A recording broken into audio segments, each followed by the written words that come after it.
Hare Krishna.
Is anybody able to hear?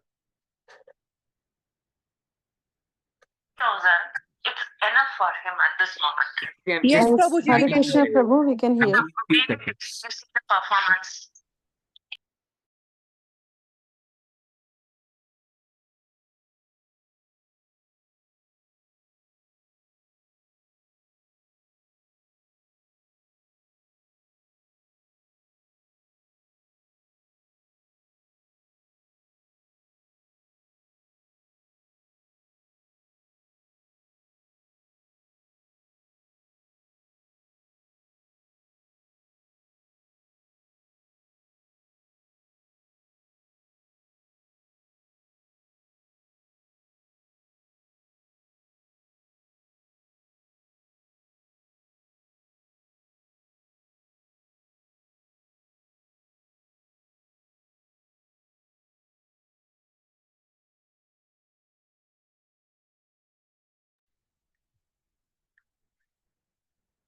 Sorry, one call came. I was just trying to finish that call. We'll begin now. Om Agyantimirandasya Gyananjana Shalakaya Chakshurunmilitam Yena Tasmai Shri Guruve Namaha. Shri Chaitanya Manobishtam Sthapitam Yena Bhutale Swayam Rupaha Kada Mahyam Dadati Swapadantikam Vandeham Shri Guru Shri Yuta Padakamalam Shri Guru Vaishnavamsha Shri Rupam Sagrajatam Sahagana Raghunathanvitam Tam Sajivam Sadvaitam Savadhutam Parijana Sahitam Krishna Chaitanya Deva Shri Radha Krishna Padan Sahagana Lalita Shri Vishakhan Vitamsha हे कृष्णा करुणा सिंधु दीनबंधु जगतपते गोपेश गोपिका कांता राधा कांता नमस्तुते। तप्त कांचन गौरांगी राधे वृंदावनेश्वरी वृषभानुसुते देवी प्रणमामि हरिप्रिये। वाञ्छकल्पा तरुभ्यश्च कृपा सिन्धुभ्यैव च पतितानां पावनेभ्यो वैष्णवेभ्यो नमो नमः। नमो विष्णुपादाय कृष्णपृष्ठाय भूतले श्रीमते भक्तिवेदांता स्वामी नित्य नामिने। नमस्ते सरस्वती देवे गौरवाणी प्रचारिणे निर्विशेष शून्यवादी पाश्चात्य देशतारिणे। जय श्री कृष्ण चैतन्य प्रभु नित्यानंद श्री अद्वैत गदाधर श्रीवासादि गौर भक्त वृंदा। हरे कृष्ण कृष्ण कृष्ण हरे हरे, हरे राम राम राम हरे हरे। मुखं करोति वाचालं पङ्गुं लङ्घयते गिरिं यत्कृपातमहं वन्दे श्रीगुरुं दीनतारिणं परमानन्दमाधवं श्रीचैतन्यईश्वरम्।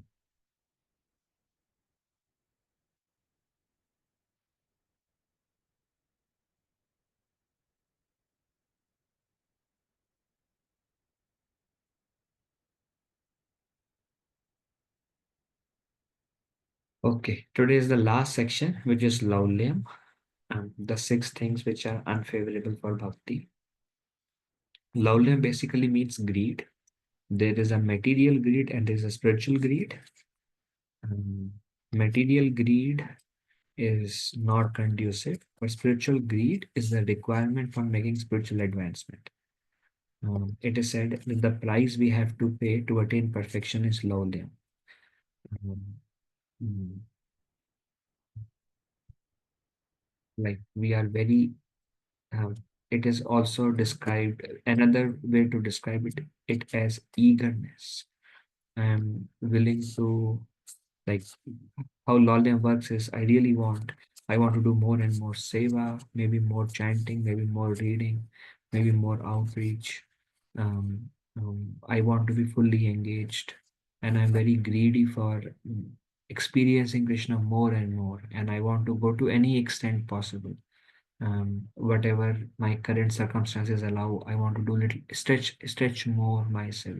Maybe wake up a little bit more early and get some more done. So this is a positive lavlya. And when Krishna sees our eager desire, then Krishna will accordingly reveal himself more and more to us. There is one example of Indra Prabhu. Our dear Sham Krishna Prabhu was mentioning me earlier. I mean, I think couple of years back, he was mentioning this, that Indra Prabhu became so eager to um, to get perfection. I mean, he would like spend 2-3 hours worshipping Shaligram Shila. He has like over 1,000 Shaligram Shilas. And then he would dress Radha Sham Sundar Vrindavan. He would perform kirtan for 10 to 12 hours every day. Like Vyavasayatmika Buddhi, um, with strong determination, constant endeavor, with a hankering to attain perfection. And when Andhra Prabhu was not able to um, fully experience, like there are many stages of bhakti, and prema is when everything is completely revealed to us. And he wanted that 100% complete awakening and revelation about himself, about the Lord, about the Dham. And when he was not able to access that complete mercy of the Lord, then he decided to go on fasting till the Lord reveals himself. And Prabhu was mentioning that he fasted with no food and no water for 7 or 8 days. And then we don't know much, but then he was pacified by Lord's mercy. So there is that level of eagerness. And how eager we are is our eagerness will grow, our eagerness for Krishna will grow with time. Um, Rupa Goswami, like there are two kinds of bhakti. Na? There is bhakti, which is based on rules and regulations of scriptures and Guru's Vani. And then there is bhakti, which is I'm not following because of rules and regulations. I am following because I have a natural attachment to follow.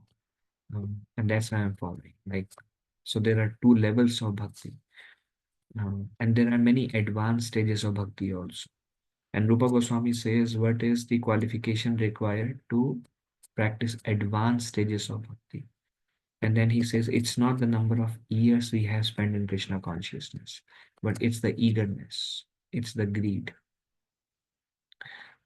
The greed in the beginning stage is in the form of inclination. I'm inclined in this direction. I want to serve Krishna. I want to do little more. In the beginning, it's more like I find some peace and I want to do. This is the right thing to do. This is Shastric. I am trained in that way. I want to please devotees, so I want to do. This is more in the beginning, and then I'm inclined in a particular direction. And then it becomes more and more into greed is later part. Inclination is more in the beginning stages. Um, I mean, middle stages. So this greed, whatever greed we have for our Krishna consciousness, it's either based on our previous life or it's based on our sadhana in this life. And collective is where we stand now. So this is something like positive aspect of it. Likewise, there is positive aspect of prayasa. Pratyahara is more like um, over engaging in this material existence, over engaging with temporary things, spending more time with asat. Um, but atyahara, positive atyahara is like over engaging in or like completely engaging in devotional service. Positive aspect. Prayasa means putting lot of effort uh, to attract Krishna's mercy. So these are positive aspects. So now negative aspect of Laulyam, there are three kind. It's considered as kami. Kami means desire, uh, desire or lust. Kami. So one is bhukti kami. Bhukti kami means um, hmm, I'm very eager for material happiness. Who are interested in material happiness, like better living accommodations. People are very eager for maybe a position or for growth, for learning, for acquiring. Like I want to buy a new thing and new that. Very eager, um, very eager. Everything better, better, better. So this is like bhukti kami. And then there is mukti kami, who desire liberation by merging in the existence of the formless absolute Brahman. There are many yogis, impersonalist. Most of the Islam tradition is also impersonalist, and they are very eager to um, merge into Brahman. Mm. They are mukti kamis. Mostly devotees are not so much in this, but devotees are more like mukti kamis. Then there is siddhi kami. It's for yogi. Siddhi kami is they want some mystical powers. Who desire the perfection of mystic yoga practice are classified as atyaharis. Like the same Ashtanga yoga, where there is breath work, there is asana, withdrawing the senses. Same Ashtanga yoga practice can bring many mystical powers. Like when His Holiness Adarat Maharaj um, um, was in India in the very initial stages, and he was looking for a spiritual path. This is before he met Srila Prabhupada. Maharaj met many yogis. Some can um, like leave the body and like clinically dead and then may come back after half an hour. Um, some can take like very heavy load on their eyes. Some can eat like nut bolts. I don't know what's the use of all these things.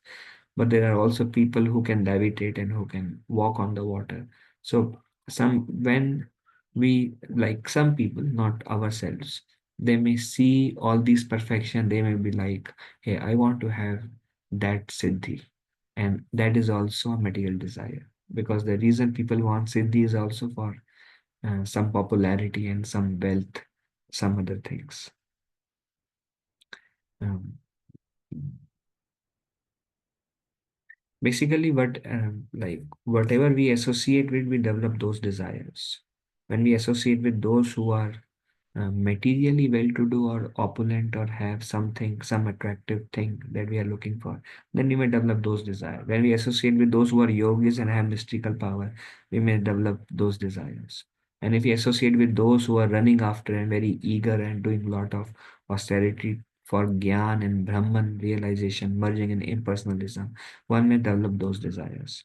And when we associate with those who want to serve Krishna, develop love for Krishna, become more sincere in their sadhana bhakti, then one may develop those desires. So, association of whom we take, we develop those desires. So, although karmis, jnanis, and yogis fulfill their desire by performing various activities, they are never satisfied. So, naturally, everyone is looking for happiness. But whether one fulfill all the material desire or desire for liberation, बहुत ज्यादा whether one is whether one wants Brahman realization, whether one wants some mystical perfection, whether some material desire, nothing can satisfy us. Um, all attempts to acquire such material benefits or so-called spiritual advancement are impediment on the path of Krishna consciousness. So Rupa Goswami said these are all impediments. Rather, a devotee should not aspire for any of these things. What one should aspire for is loving Krishna, serving Krishna. One thing Chaitanya Mahaprabhu says we all can aspire for is Jeev Daya Vaishnav Seva Namaduchi. I want to develop taste in the holy name. I want to serve all living entities in such a way that they all can go closer to Krishna. And I want to please devotees and serve devotees and get the blessings of devotees. So Vaishnav Seva, Jeev Daya, Nam Ruchi. These are the three very healthy bhakti-centered desires that pleases Krishna. Then there is this verse in Chaitanya Charitamrita, Krishna Bhakta Nishkama Ataeva Shanta Bhukti Mukti Siddhi Kami Sakaliya Shanta. So it says it is about peace. It is said Krishna Bhakta Nishkama, one who is desireless, who is a devotee of Krishna, and what does he want in return to Krishna's devotion? Nothing. Nishkama. Atayava Shanta. He is always peaceful. But Bhukti Mukti Siddhi Kami Sakaliya Shanta. But when one wants either a material desire or mukti or some mystic perfection, when one wants something, he will be always unpeaceful, always in anxiety. Naturally, when we are hankering for something, when we want something, basically it's a sort of hankering. And if the hankering is for anything, bhukti, mukti, or siddhi, then that person will always be in anxiety because no, I really want, and the mind will always be like, this is mode of passion. Mode of passion is hankering and lamentation. No, I really want, I don't have that. Um, I'm so unfortunate, I don't have that. They have that. How can I get that? This hankering makes us very unpeaceful. Um, a devotee wants, like today morning we were discussing, a devotee wants to be like, my Lord, please let me become the servant of everybody. Let me serve all living entities in whichever way you want. And um, a devotee, a devotee, whatever he does with the consciousness, my Lord, I'm trying to please you through this service and please all living entities. So he doesn't want anything. He just want to please others and he just want to please the Lord. So when there is no personal desire, I want to see this from my activity. When such things are not there, but I'm doing this to please you. I want to please the devotees. Then he will be peaceful. Whatever happens, Krishna, I tried. I tried, but the desire was to please you. So that person can remain peaceful. But when there is attachment to results, then obviously we won't get the results every time that we are desiring. Then hankering will be there and one may become little bit depressed and curse oneself or hanker and pray for something that one wants. All these things makes one unpeaceful. Why should the devotees aspire for something good? Why should the devotee aspire for something good for himself? Oh, so it's like a question. Why should a devotee aspire for something good for himself? Basically, the devotee should not aspire anything good for oneself. His only business is to please the Supreme by rendering as much service as possible. So a devotee is always like, what can I do more? What can I do next? What can I do next? How can I serve? How can I please? Then Krishna is pleased and that devotee will also be pleased. The meaning of the word Laulya is, this is Bhaktivinoda Thakur says, another way to see Laulya as restlessness, greed and desire. Restless, when we really want something that we don't have, then the mind becomes restless. Um, um, Hankering, this is all restlessness of the mind. Um, and then greed is like something more. I'm not satisfied with my current state and I want something more. And more will satisfy me. That's more like greed or desire. So that's what laulya means. Restlessness is of two kinds: restlessness of the mind and restlessness of the intelligence. Restlessness of the mind is like mind is always disturbed and thinking about something which is not Krishna. Always restless.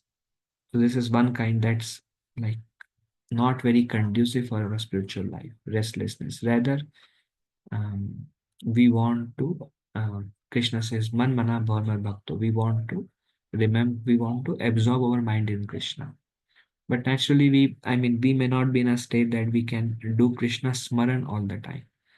But we can try to be in those environment or engage ourselves in the service or do things that are favorable for bhakti. In a way, we are trying to train our mind to think more of Krishna. That's why in the beginning, um, working for Krishna is more important than being absorbed in Krishna. Like there were some devotees, they wanted to go to Vrindavan and chant 192 rounds. And Srila Prabhupada says, don't try to imitate Haridas Thakur and go and chant 192 rounds. It won't be sustainable. It won't happen. Can I call you, Prabhu? We'll speak on phone. Or maybe tomorrow in person if you come back, we can talk. Thank you. Hare Krishna. So working in the beginning stage or some active seva at this point of time is more important than absorption. Absorption is actually the fruit of our active seva at the end. One time Sagar Maharaj says Krishna really doesn't give full absorption until old age somehow because Krishna wants us to serve him, and that becomes our like our active seva. Uh, um, Impels Krishna. Maybe if he so desires, he's completely a big Surat, he's completely independent, but increases our chances of receiving Krishna's mercy. Absorption comes by Krishna's mercy only. Moreover, we are not situated in Shuddha Sattvana, we are in mixed modes. We have mode of passion also, ignorance also, goodness also, in different ratios. So we want to engage those modes in serving Krishna. Um, and proper engagement according to our nature in service of Krishna will make the mind restless. Like Srila Prabhupada, we may see today in the verse number 3, Srila Prabhupada would say, Yukta Vairagya is we can engage everything in Krishna service. Likewise, whatever nature we have, we can engage in Krishna service, and we can be satisfied in that platform of serving Krishna in a way we like. Sagar Maharaj says we should do for Krishna, but we should do what we like to do and we should do it for Krishna. That is Karma Yoga. We should do what we like to do and we should do it for Krishna. Um,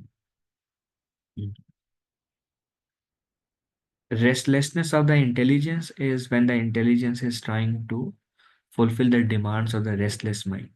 then intelligence will also be restless. Or intelligence becomes the servant of the mind. Or mind has a desire and intelligence is helping the mind how to fulfill those desires, what to do. Uh,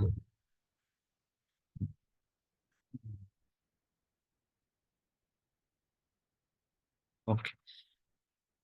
Then the chitta or mind has the propensity for following the dictates of the mind. When the mind follows the dictates of the senses and becomes absorbed in a particular subject, attachment or aversion arises.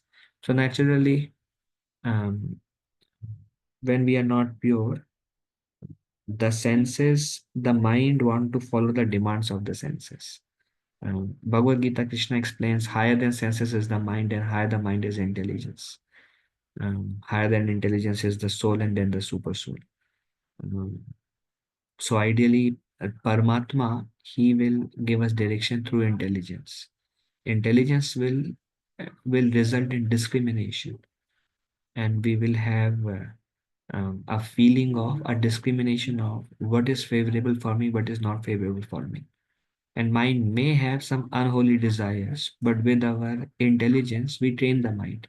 Okay, mind, you want this, senses, you want this, but this is not favorable.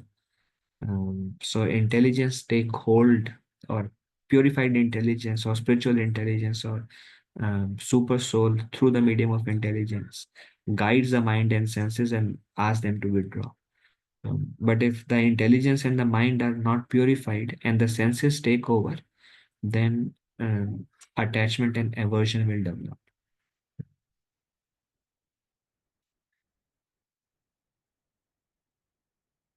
When the mind and senses becomes absorbed in a particular subject, when mind thinks about a particular object, uh, mind or senses, then the mind will develop attachment. And whatever the mind and senses are attached to, the opposite of that, they develop aversion. Mm. And attachment eventually leads to frustration also. Because at some point of time, today or tomorrow, our attachments will be taken away from us. So first it creates attachment aversion and later on leads to frustration. Um,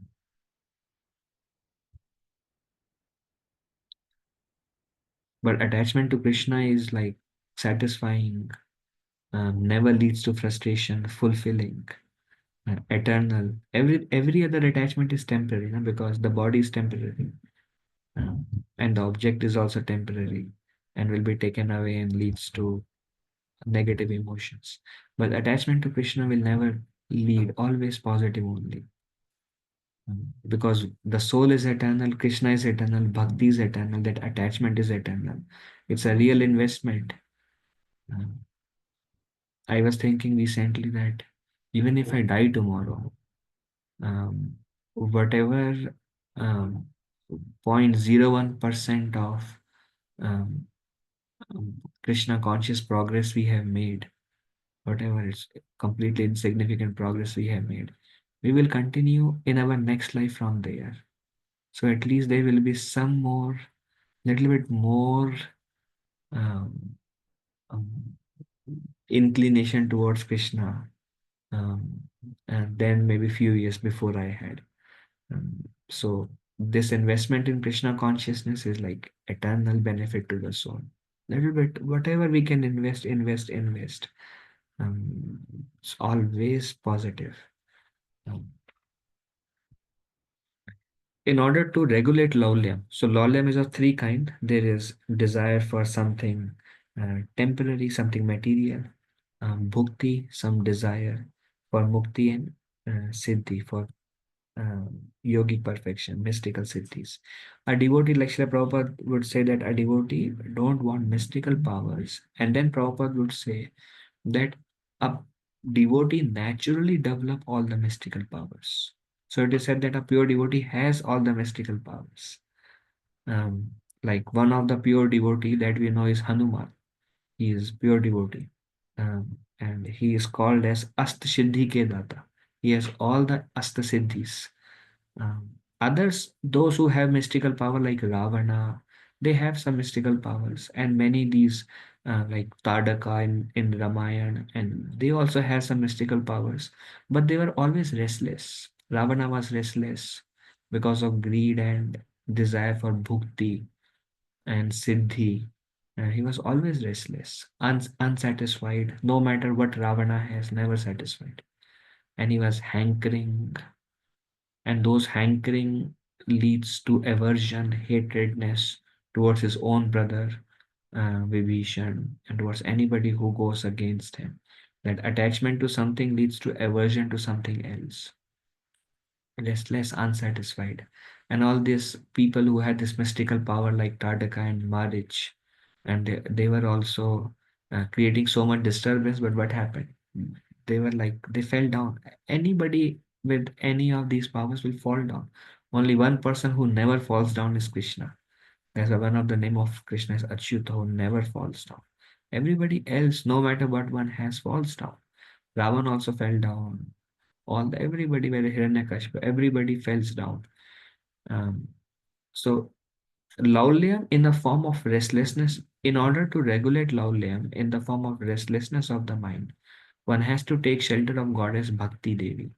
So restlessness will be there. Um, as long, I mean,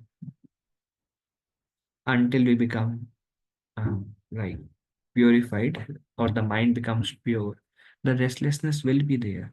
But that restlessness can be regulated by taking shelter of goddess Bhakti Devi. And we all have experienced the mind may be very much unpeaceful. And then the days we are able to chant properly, we feel like the senses are subdued, no more desires in the mind and intelligence. And we feel pacified, satisfied. We feel happy just in serving.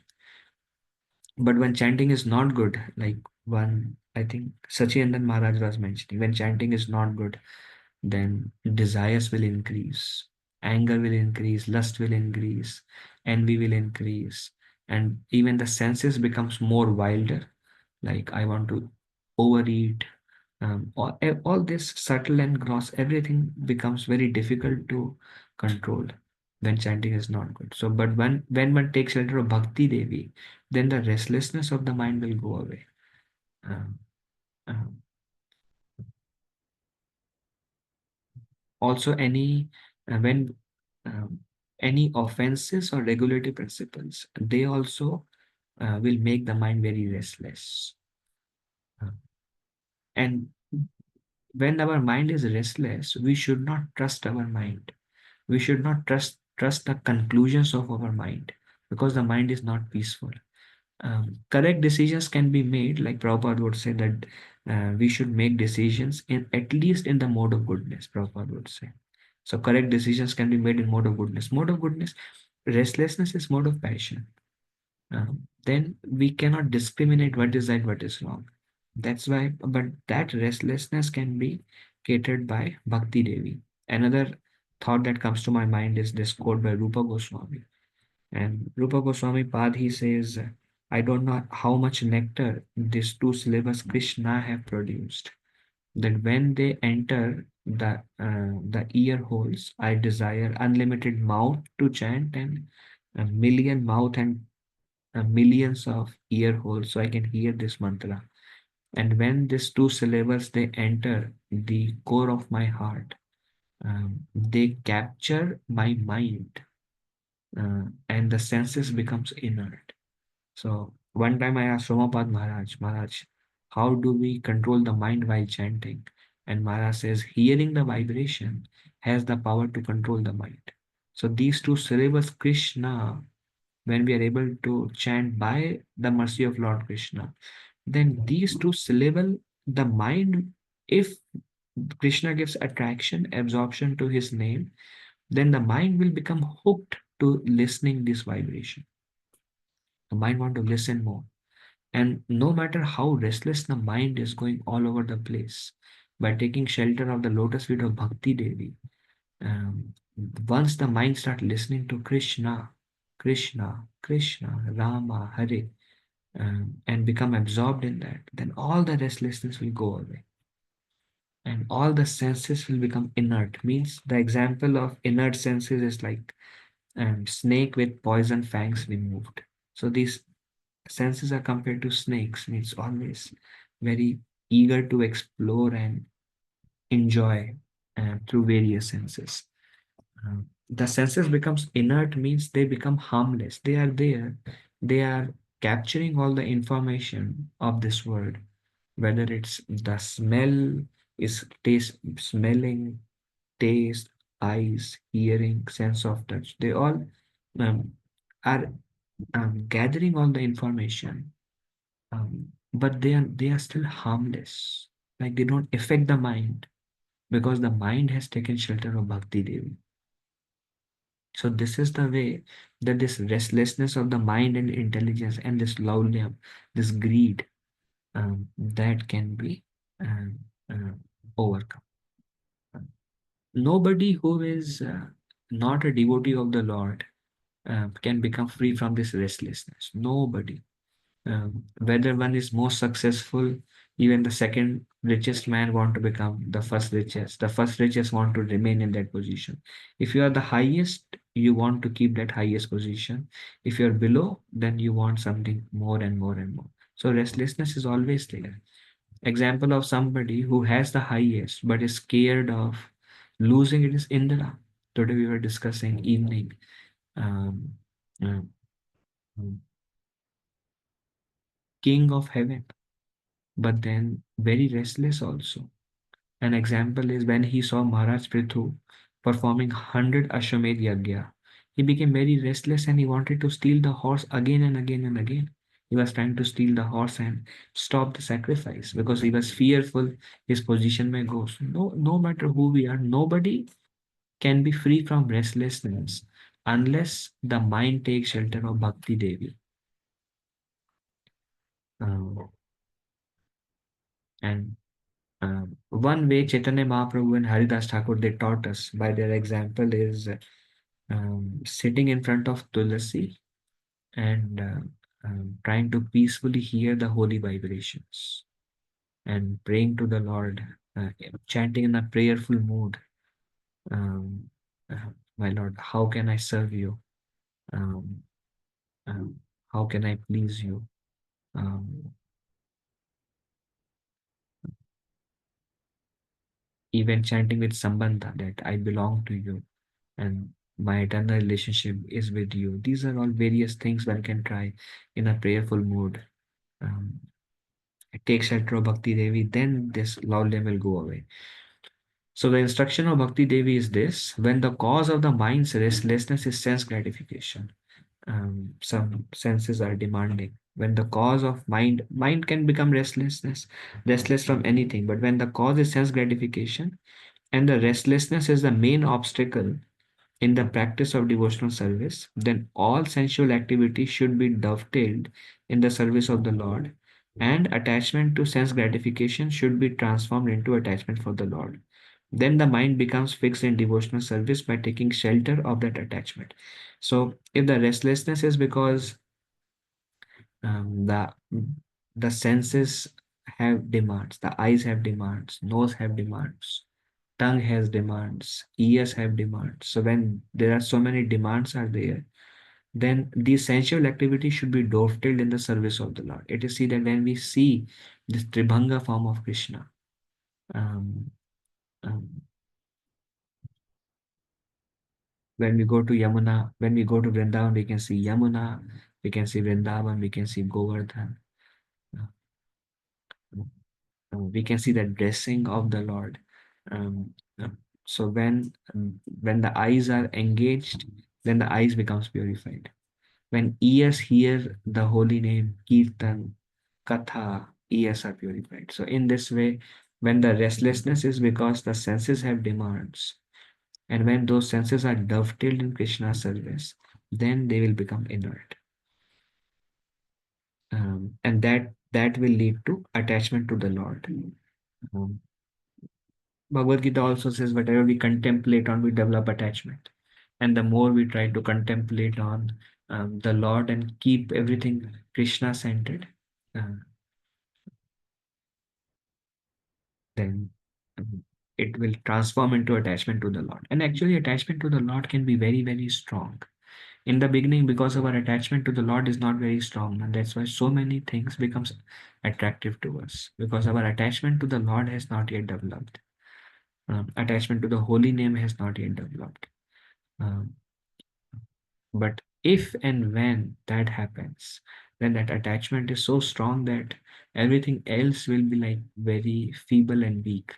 Till that time, one must be patient and one must learn to tolerate. Tam Sitikshava Bharata. The demands, the laulyam, the greed for bhukti, mukti, kami, and focus on the Lord. Okay, so that's about laulyam, the solution for laulyam, the kinds of laulyam. Are there any discussion before we go to the third verse? Any questions, reflections?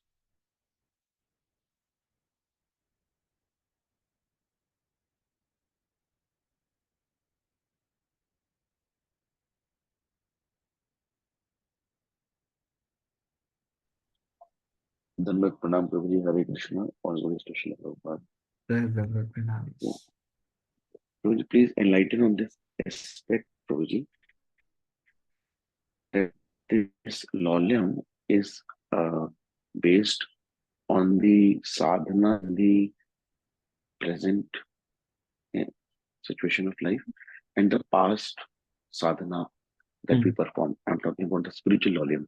So, is there any division of percentage, like how much portion is dependent upon the sadhana in the present life, and how much is based on the past credit, or is it like uh, if it's mainly on the sadhana in the present life, like any special on that, Prabhuji? Well, Prabhuji, I mean, there is no easy answer for that, because we are also here in this life. I made not very encouraging statement, but Dhanudhar Maharaj one time he made a statement. He says, in this life we can go from point A to point B. Attaining perfection of prema is little bit like lofty goal. One time Yugal Kishore Prabhuji was mentioning, Prabhu's, if we can cross over anartha nivritti in this life, I would consider it a success of life.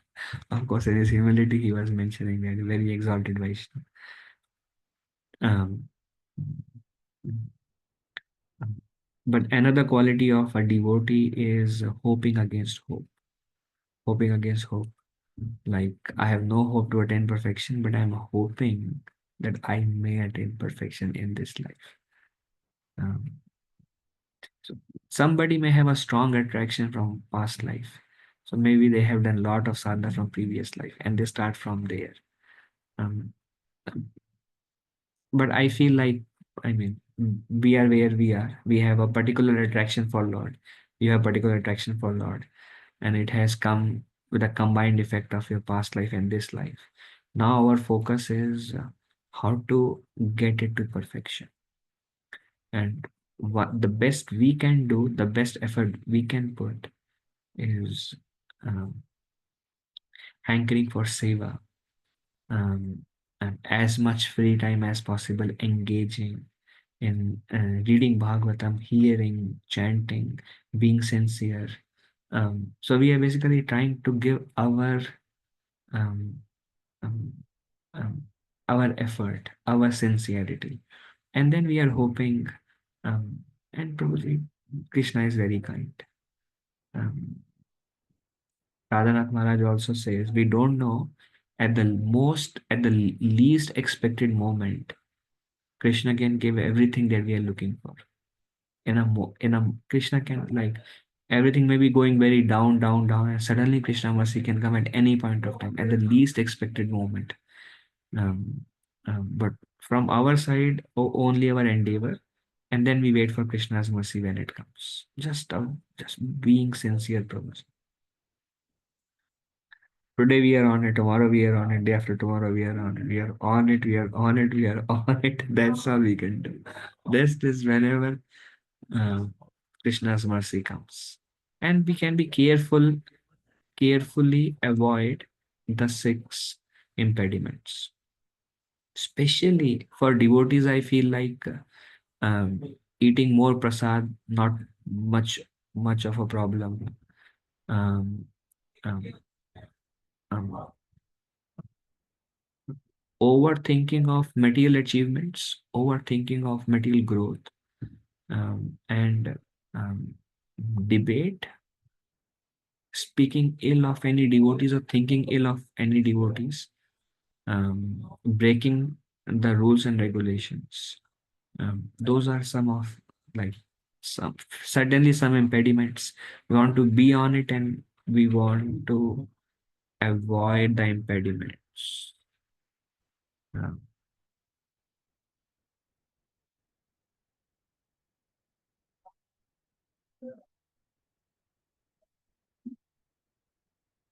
you know everything, but I'm still sharing because repetition of good thing is good.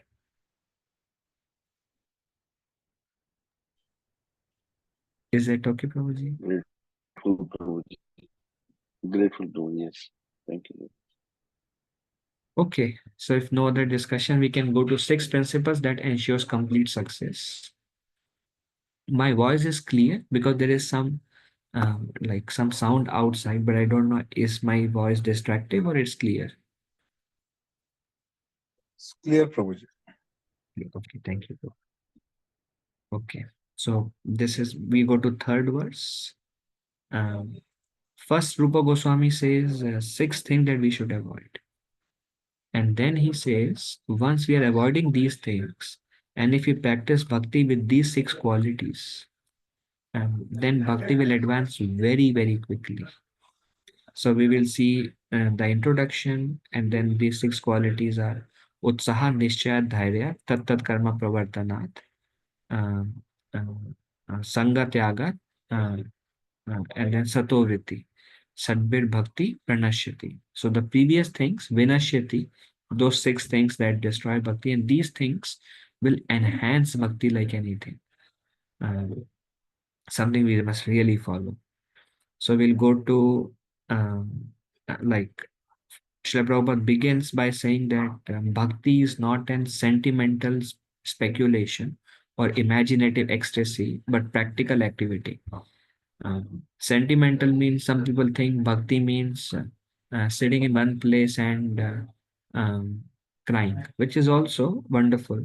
But then we are engaging in all kind of activities and just sitting and crying and like just being sentimental. That's not bhakti. But bhakti is like practical activity, means we are actively serving the Lord. Like example is in front of us. We have this one of most inspirational devotee of Seva Bhav is Hanuman. How many times we see him sitting in one corner and being sentimental, but he's constantly serving. And what, in which way he's serving? Like he's really serving like Hanuman because he's Hanuman.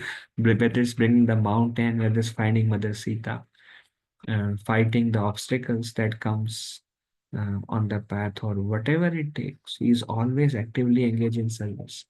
So how Srila Prabhupada is like Mahabhagavat, Acharya, and how much Srila Prabhupada was like sentimental speculation, but actively reading Shastra, studying Shastra, writing books, traveling, preaching, um, so many ways, and doing arati, opening temples, in so many ways, Srila Prabhupada was constantly serving the Lord.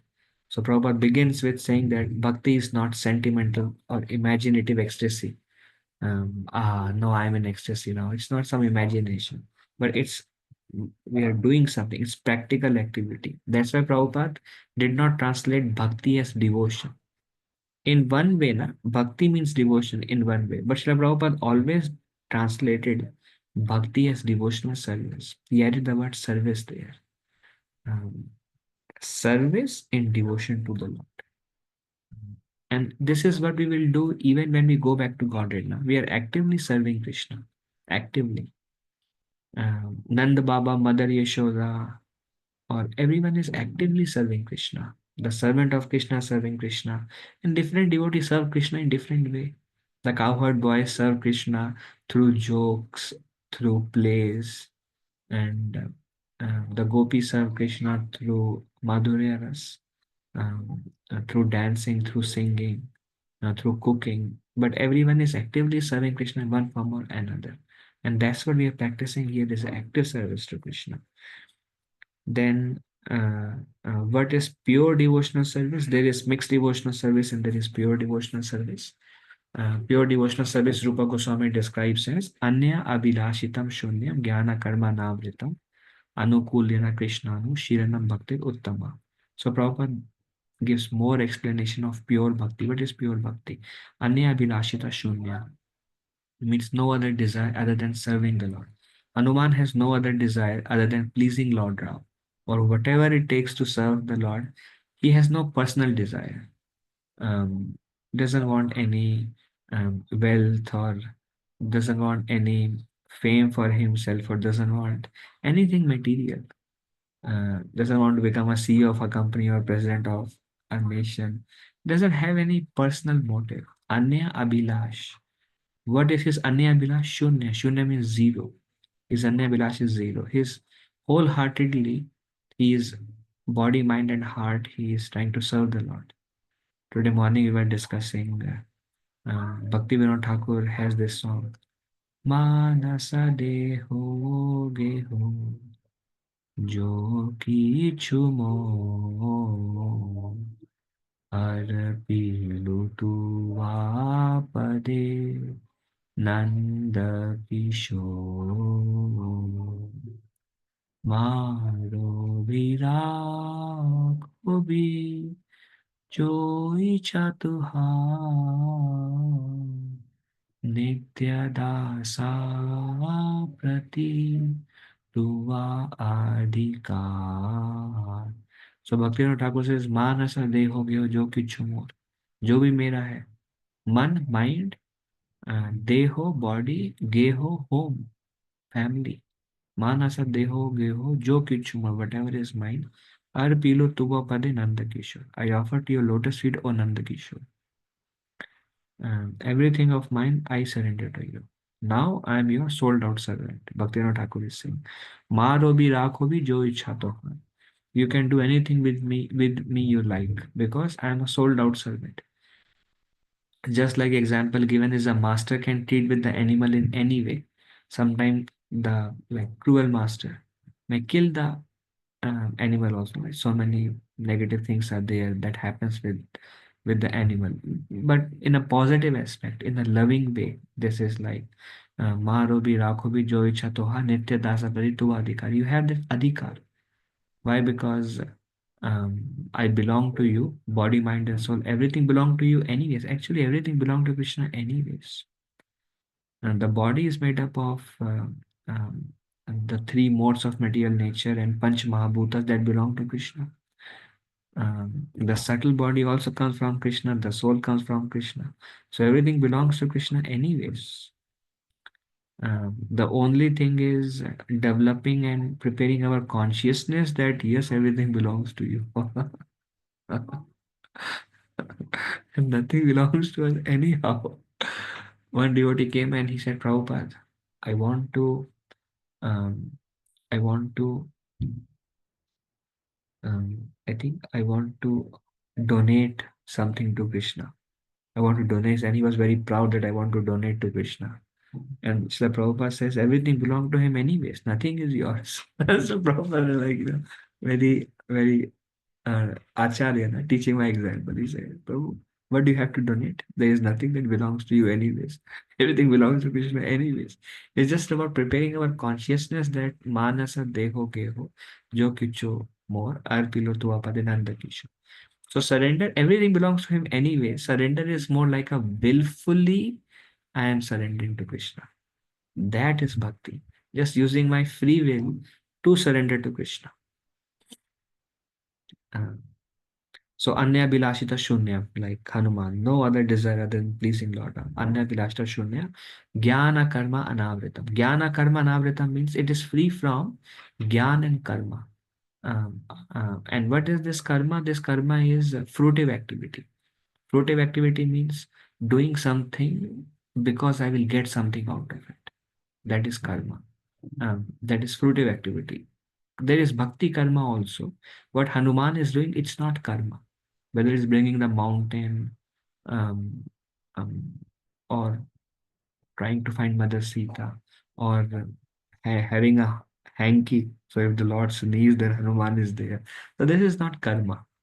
Karma is fruitive activity. Fruitive activity means I'm doing it because I'll be benefited independent of the Lord. There is some benefit for me and I want that. So that is karma.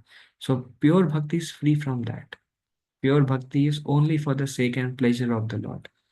A very good example Hanuman is. And then jnana means freedom from speculative knowledge. The Lord may be like this, or um, um, speculation. But the knowledge about bhakti is not speculative knowledge. Knowledge about bhakti is like coming from acharyas, parampara, from written by pure devotees like Srila Prabhupada. Understanding the process of bhakti is not speculative knowledge. So free from the desire to gain knowledge, and some people gain knowledge for maybe um, to show one's erudite, those kind of things. That is also kind of desire for gyan, for something for personal motive. Um, Jnana karma anavritam means nothing for, like, no speculation, serving the Lord wholeheartedly, um, understanding the Lord, realizing the Lord. This is perfect, and not doing anything for one's own benefit. Um, we can still, like, see, Bhaktivinoda Thakur is also taking care of family now. So it's not that um, being in Grihastha ashram and having a family and having a job makes one like takes one away from pure bhakti. Not necessary, based on the consciousness behind everything. And Bhaktivinoda Thakur also had a job as a magistrate. He had family, he has so many children. But then his mood is Manasa deho geho jo kichmor arpilo tu apadinanda kisho. I offer everything I have to you, my Lord. Um, uh, and using everything to serve the Lord. so, um, so one is zero anya abhilash, other than service to the Lord, like Hanuman. One is not so much interested in speculative knowledge, debate, reading so many Vedas and other things. Prabhupada would say, Chaitanya Mahaprabhu showed by his example, just Srimad Bhagavatam, Bhagavad Gita, Chaitanya Charitamrita, sufficient for self-realization, um, sufficient for Krishna prem. So Jnana Karma Navritam Anukulena. Anukulena means the bhakti has to be favorable, because one of the anga of bhakti is smarana. And Anukul means bhakti has to be favorable to Krishna. The example given is Kamsa was very much absorbed in Krishna out of fear. He was always thinking he will get some dream, he'll see a ghost, he'll see blood, he will see a lot of omens. And so he was always fearful when Krishna would come and kill me. And he would see his picture uh, in a mirror, and he would see Krishna standing next to him with the Sudarshan Chakra, and he would like, "Ah." And then he would sleep, and he could not sleep out of fear. So he was very absorbed in Krishna, but his absorption was not anukul, it's pratikul. Pratikul means unfavorable. So anukul means what actually Guru and Krishna wants. Just see, like I was saying, smaranam is an anga of bhakti, but smaranam out of fear, out of envy, like Shishupal was very envious of Krishna. He could not tolerate Krishna, and he would always think of Krishna. What does Krishna think of himself? Why people worship him like that? So he was thinking of Krishna but pratikul. So anukulena Krishnanu. And then shilanam means to follow in the footsteps of previous acharyas. Shilanam um, means our how we practice bhakti should be in line with how pure devotees and our acharyas have practiced bhakti. What Srila Prabhupada did, what was his mood with his spiritual master, his how he was constantly engaging in serving the Lord, constantly hankering to serve Guru and Krishna. So when we try to follow the footsteps of Srila Prabhupada, then this is Shilana. Or we are reading from Rupa Goswami's teachings and we try to follow what he's saying, then this is also Shilanam. Shilanam means bhakti cannot be how I feel. Krishna is there, I am there, and I can worship Krishna in a way I like. No, that is not Shilanam. Shilanam means I worship Krishna in a way taught by the example of previous acharyas, how they would worship the deities, how they would absorb in Bhagavata, um, how they would go to dham, hankering for association, hearing, glorifying, preaching, how they were conducting themselves. This is Shilana. um, Bhakti Uttama. So this is Uttam Bhakti. Uttam Bhakti, very good. I mean, Hanuman picture, wonderful example. No desire, desire, no Anya Abhilash, um, um, no desire for speculative knowledge, um, no work for personal gain, only for the sake of pleasing the Lord. Uh, Following the previous examples of how everybody serves the Lord, how Mother Sita serves the Lord. Um, and he wants to serve the Lord in the same way. He was very inspired because he would ask him. There is a story of um, um, Sita was putting this sindoor, and Hanuman asked, "Why are you putting this?" And Sita said, "Because this is very dear to Lord Ram." So he put sindoor all over his body and became red. And he went to Lord Ram and he says, "So, do you think I'm very pleasing to you now?" So this was his hankering. He wanted to please the Lord so much that he's like, Sita Mata is putting little bit sindoor and Lord is so happy, then I'll put my whole body with sindoor. So he's not thinking what, I mean, if somebody does now, people will probably make fun of him. But Hanuman only motive is like he's burning with his desire of how to please the Lord. So then it has to be anukul and it has to follow the footsteps of previous acharyas. And one who fulfill these definition, he is practicing pure devotional service.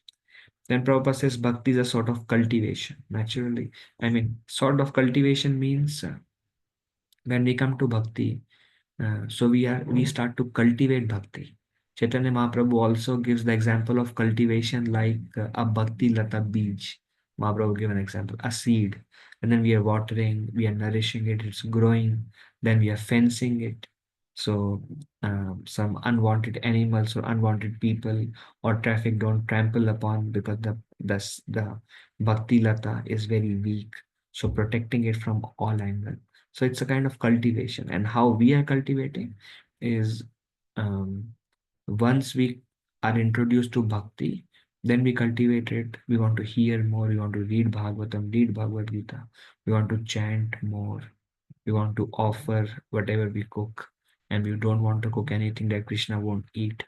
Um, and we want to do whatever 9 angas of bhakti are there.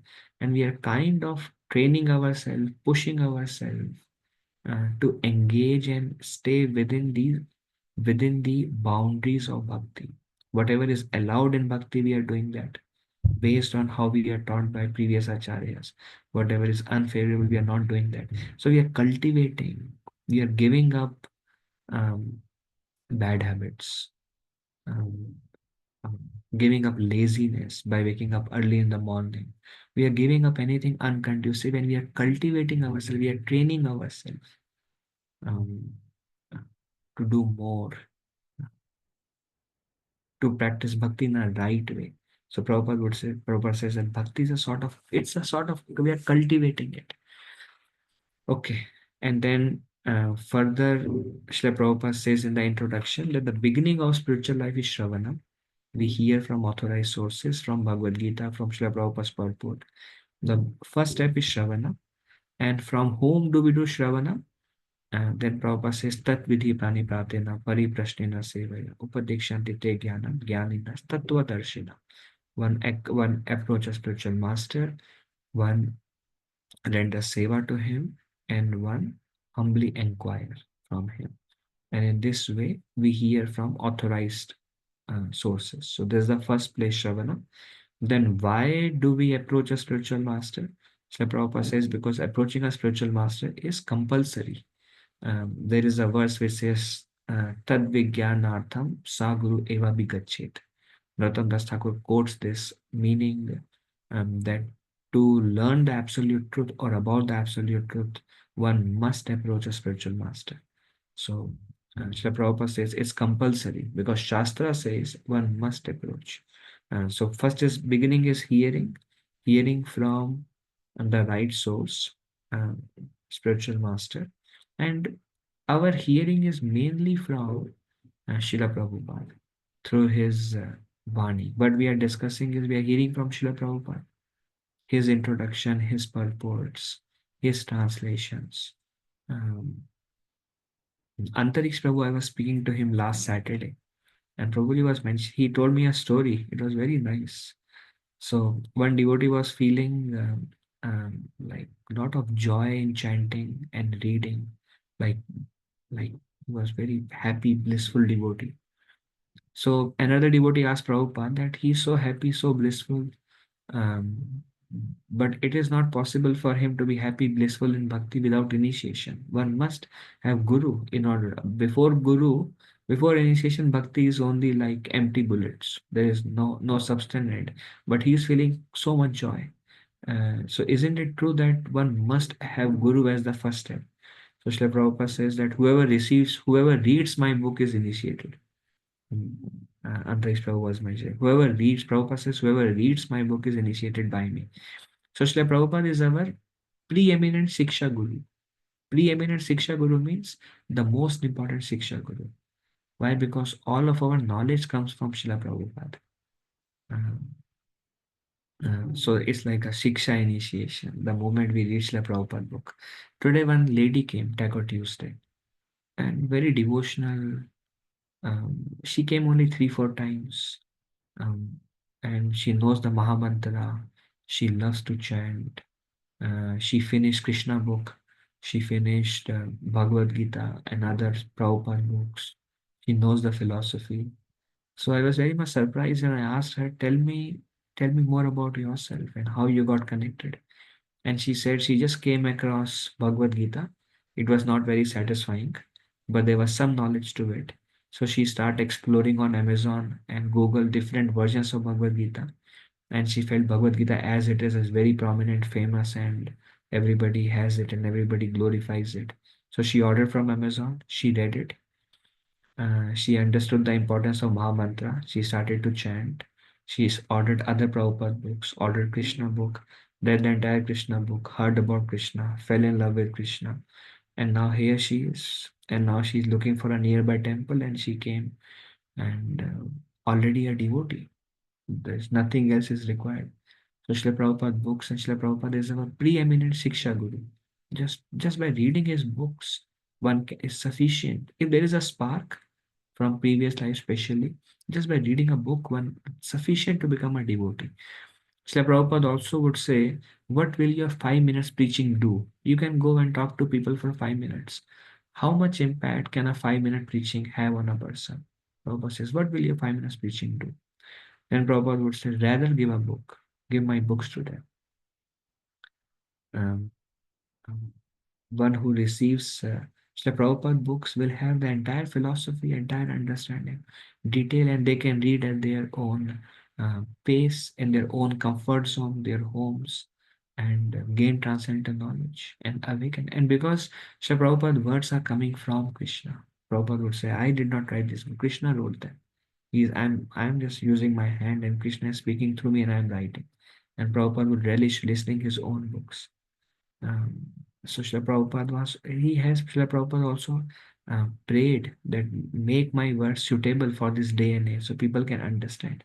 How will people in this day and age, with all these habits that they have in America, how will they be able to understand the the teachings of philosophy of Sri Chaitanya Mahaprabhu and the teachings of these Goswamis that is so high and so pure, and how people are their activities and how they are engaged is on such a different level. How will they be able to appreciate that? So Prabhupada was sincerely praying Please make my words suitable for their understanding so they can understand this divine message. So people who have no exposure to Krishna consciousness, by the mercy of Lord Krishna and Srila Prabhupada's strong, intense desire, anybody can become a devotee through that. So that's why one must approach a bona fide spiritual master. Um, um, and here, this is the first step. And this is described, Srila Prabhupada says, it is very, very rare. Chaitanya Mahaprabhu has said, Brahmanda Brahmite Kono Bhagyavan Jeev, Guru Krishna Prasade Pai, Bhakti Lata Bij. So the living entity is doing Brahman in Brahmand, or he is going from lower planet to higher planet and going through 8.4 million species. Sometimes fish, sometimes bird, and sometimes spider, and sometimes a mice, and sometimes a human. So 8.4 million species and up and down all across planet. So living entities, Nitya Bhadda, eternally lost in ignorance.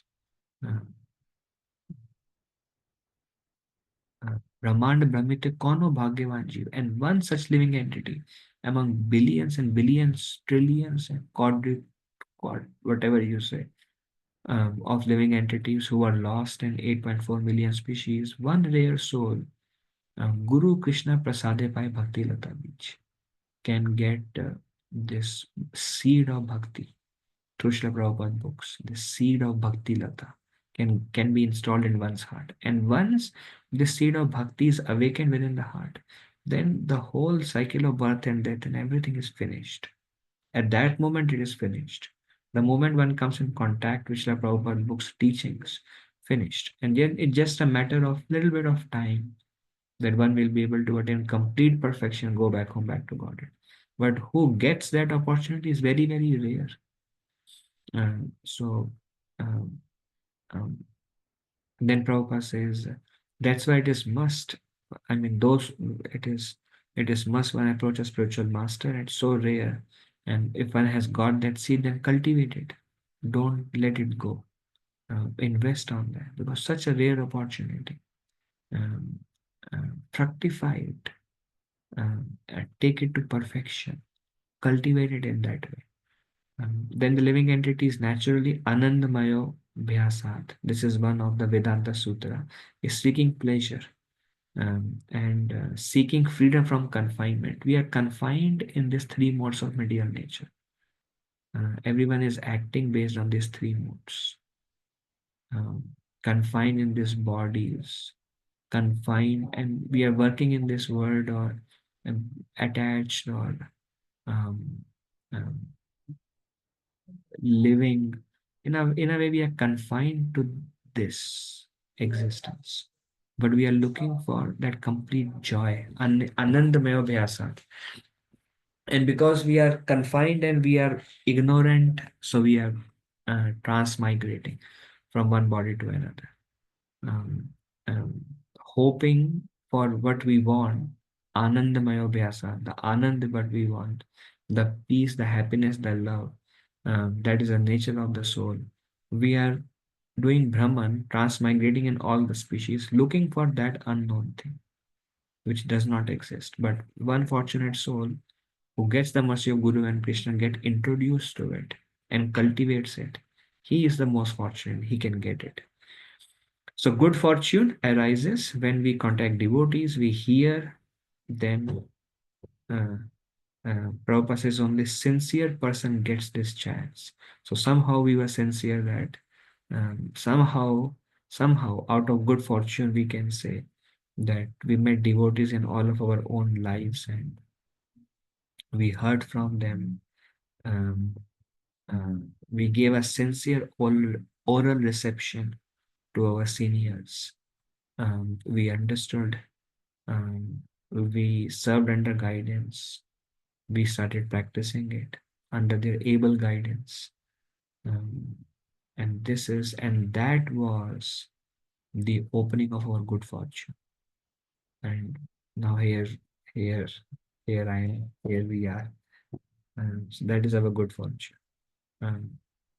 Sometime we may think that if I would not have contacted devotees, what was I doing before I contacted devotees? What was my life? And if I was not, if then that didn't have happened, then where would I have been today? What would have become of me?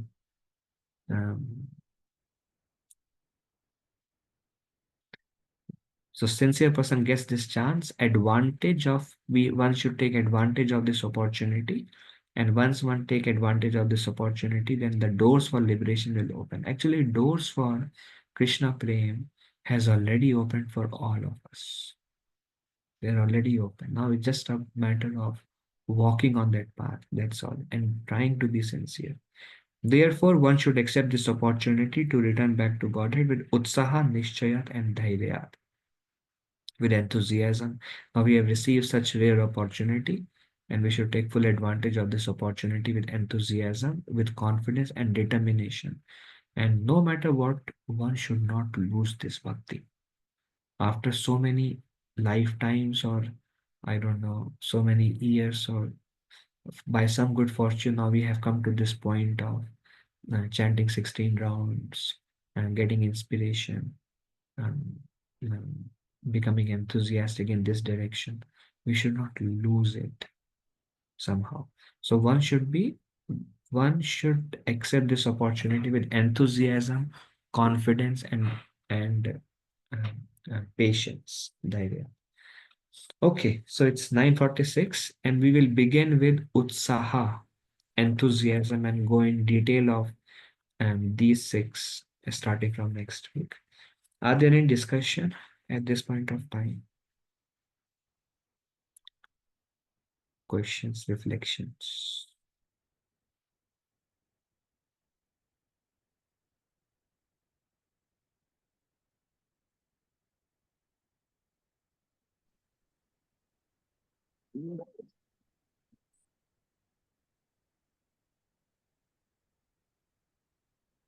Okay, good. So happy Ekadashi to all of you. If I spoke anything wrong, please forgive me as a humble servant. Vanchakalpatarubhyascha Kripasindhubhya eva cha Patitanam Pavanebhyo Vaishnavebhyo Anantakoti Vaishnavinda. Thank you very much, Prabhuji's Mataji's Dandavat Pranam. Hare Krishna. Thank you very much. Shri Shyamanda Prabhu ki jai. Jai. Thank you. Hare Krishna. Hare Krishna, Dandavat Pranam, Prabhuji. Dandavat Pranam. Hare Krishna.